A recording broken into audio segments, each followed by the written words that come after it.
পৃথিবী কি গোল? আজকের আমরা এই সম্পর্কে পড়ব। তোমরা যারা ষষ্ঠ শ্রেণীতে পড়ো অর্থাৎ ক্লাস সিক্সে, তোমাদের ক্লাস সিক্সে স্কুল থেকে যে ভূগোল বইটি দিয়েছে, তোমাদের ওই ভূগোল বইয়ের দ্বিতীয় অধ্যায় রয়েছে। তোমরা ওই ভূগোল বইয়ের দ্বিতীয় অধ্যায় খুলে বের করে নিয়ে বসো, কাছে পেন্সিল নিয়ে বসো।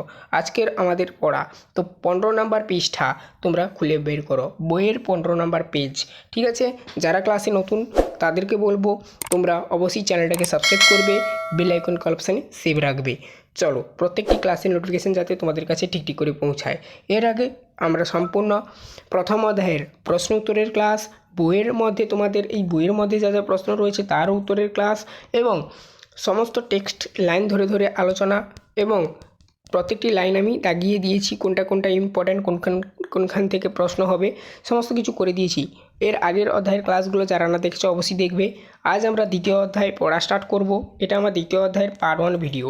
চলো শুরু করছি ক্লাস। পেন্সিলটা সঙ্গে রাখো, যেখানে যেখানে দাগাতে বলবো দাগাবে। আচ্ছা, প্রথম কি বলা রয়েছে দেখো, বসন্তকালে মাঠে খেলতে দারুণ লাগে। ঝিরিঝিরি বাতাস, পরিষ্কার নীল আকাশ, চারিদিকে অনেক দূর পর্যন্ত দেখা যায়। যদি কোনো উঁচু জায়গা থেকে দেখা যায় তাহলে আরও অনেক দূর পর্যন্ত চোখে পড়বে। মনে হবে পৃথিবীটা যেন বিশাল গোল রুটি আর তার ওপর একটা গম্বুজের মতন ঢেকে আছে। একটু ছুটতেই চলে যাওয়া যায় দিগন্তে, যেখানে আকাশটা এসে পৃথিবীতে মিশেছে। এটা তোমাদের জাস্ট ভূমিকা স্বরূপ দিয়েছে, তেমন কিছু ইম্পর্টেন্ট নেই, তোমরা এটা পড়ে নেবে। পড়িয়ে দিলাম, শুনিয়ে দিলাম, ঠিক আছে। প্রাচীনকালে মানুষ বিশ্বাস করতো যে পৃথিবী চ্যাপ্টা রুটির মতন। এইখান থেকে তোমরা দাগাও, এটা একটু ইম্পর্টেন্ট রয়েছে। প্রাচীনকালে মানুষ বিশ্বাস করতো যে পৃথিবী চ্যাপ্টা রুটির মতন, ঠিক আছে।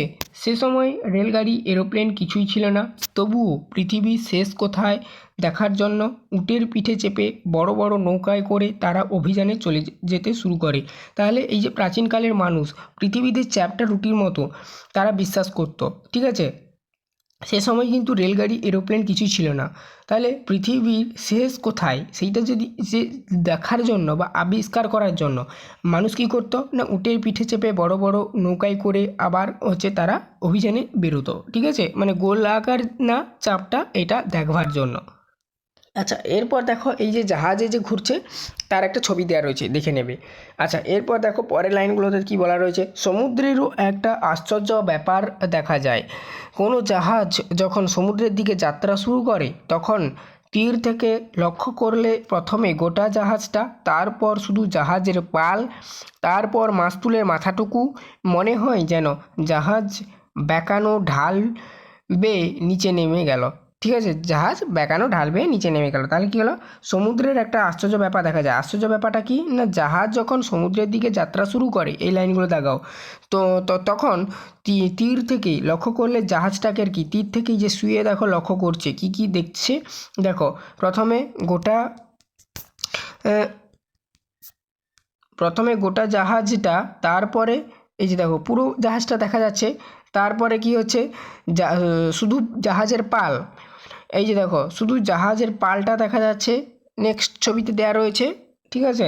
তারপরে কি হচ্ছে, তারপর মাস্তুলের মাথাটুকু, এই যে মাস্তুলের মাথাটুকু দেখা যায়, এই যে এরকম করে পুরা।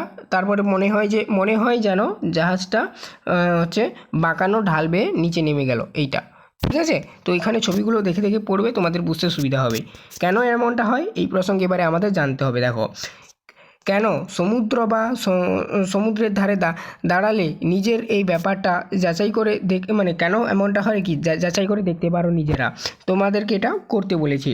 খ্রিস্ট জন্মের 200 বছর আগে গ্রিক দার্শনিক এরাটোথেনিস এই ব্যাপারটা লক্ষ্য করেছিলেন। এইবার এখান থেকে তোমরা দেখাও, ইম্পর্টেন্ট রয়েছে। দেখো, খ্রিস্ট জন্মের 200 বছর আগে গ্রিক দার্শনিক কিন্তু এই ব্যাপারটা লক্ষ্য করেছিলেন বা আবিষ্কার করেছিলেন যে পৃথিবী আসলে গোলাকার। তাহলে তোমাকে যদি বলে প্রথম কে মানে আবিষ্কার করেছিল বা লক্ষ্য করেছিল যে পৃথিবী আসলে গোলাকার, বা কে প্রথম প্রমাণ দিয়েছিল, তো তোমাকে বলতে হবে খ্রিস্ট জন্মের 200 বছর আগে গ্রিক দার্শনিক এরাটোথেনিস এই ব্যাপারটা লক্ষ্য করেছিল, ঠিক আছে, বা আবিষ্কার করেছিল যে পৃথিবী আসলে গোলাকার। তারপর দেখো নেক্সট আমরা পরবর্তী পরবর্তী যে পেজটা রয়েছে তো তারপর দেখো নেক্সট আমরা পরবর্তী পেজে চলে আসছি। দেখো এরপর শত শত বছর কেটে গেল, ঠিক আছে, ওই 2 লাইন কিন্তু তোমরা দাগাবে। এরপর নেক্সট পেজে আসো, এখানে একটা জাহাজের ছবি দিয়ে বেশ কিছু পড়া দেওয়া রয়েছে। কি বলা রয়েছে দেখো, এরপর শত শত বছর কেটে গেল, মানুষ তখন বড় বড় জাহাজ বানাতে শিখলো, ঠিক আছে। তো তারপরে কি না, সেই সব জাহাজে চেপে নাবিকরা সমুদ্রপথে পৃথিবী পরিক্রমণের জন্য অভিযান শুরু করলো। এরপরে দেখো এই লাইনটা দাগাও। আচ্ছা এরপরে দেখো এই লাইনটা ইম্পর্টেন্ট রয়েছে, দাগাও। 1519 সালে পর্তুগিজ ভূপর্যটক, ওকে, পর্তুগিজ ভূপর্যটক ম্যাগেলান 5টি জাহাজ নিয়ে যাত্রা শুরু করে ক্রমাগত পশ্চিম দিক দিয়ে শেষ পর্যন্ত আবার এই বন্দরে ফিরে এলেন। মানে ম্যাগেলান কটি জাহাজ নিয়ে যাত্রা শুরু করেছিল? 5টি জাহাজ নিয়ে। কোন দিকে? পশ্চিম দিকে, ক্রমাগত পশ্চিম দিকে বা পশ্চিমে, ঠিক আছে, পশ্চিমে গিয়ে শেষ পর্যন্ত আবার একই বন্দরে ফিরে এলো। মানে যে বন্দর থেকে যাত্রাটা শুরু করেছিল ম্যাগেলান, সেই বন্দরেই আবার ফিরে এলো। আর কোন দিকে ক্রমাগত যাত্রাটা করেছিল? পশ্চিম দিকে। এগুলো একটু দাগিয়ে রাখো, ঠিক আছে, ইম্পর্ট্যান্ট রয়েছে। আর তোমাকে যদি বলে 1519 সালে কোন পর্তুগিজ ভূপর্যটক প্রথম জাহাজে চেপে যাত্রা শুরু করেন যে পৃথিবী গোলাকার না চাপটা, এই প্রমাণটা করার জন্য সেই মানে বৈজ্ঞানিকের নাম লিখতে বলে যদি তোমাকে, তুমি বলবে 1519 সালে ভূপর্যটক ম্যাগেলান কটি জাহাজ নিয়ে? 5টি জাহাজ নিয়ে। এই জন্য এই লাইন 1519 সালে পর্তুগিজ ভূপর্যটক ম্যাগেলান 5টি জাহাজ নিয়ে যাত্রা শুরু করছিল ক্রমাগত পশ্চিম দিকে, শেষ পর্যন্ত আবার ওই একই বন্দরে ফিরে এসেছিলেন বা ফিরে এলেন, ঠিক আছে, এই অবধি দেখাও। তারপর দেখো কী বলা রয়েছে, এভাবেই ভূপ্রদক্ষিণ করতে গিয়েই স্পষ্টভাবে বোঝা গেল যে পৃথিবীর চাপটা সমতল নয় বরং গোলাকার। তাহলে এই যে গোলাকার, এইটা প্রমাণ করার জন্য ভূপর্যটক ম্যাগেলান 5টি জাহাজ নিয়ে মানে তিনি বেরিয়েছিলেন, ঠিক আছে। কত সালে? 1519 সালে, ঠিক আছে। তো কোন দিকে গিয়েছিলেন? আবার বলছি পশ্চিম দিকে।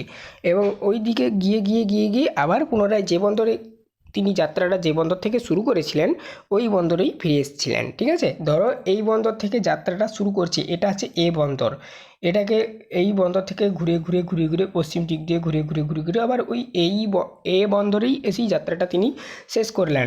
আর এর থেকে তিনি প্রমাণ করলেন বা তিনি প্রমাণ পেলেন, যাই বলো না কেন, যে পৃথিবীর চাপটা নয়, পৃথিবী গোলাকার। আর কটি জাহাজ নিয়ে গিয়েছিলেন ইনি? 5টি জাহাজ নিয়ে গিয়েছিলেন, 5টি। কত সালে?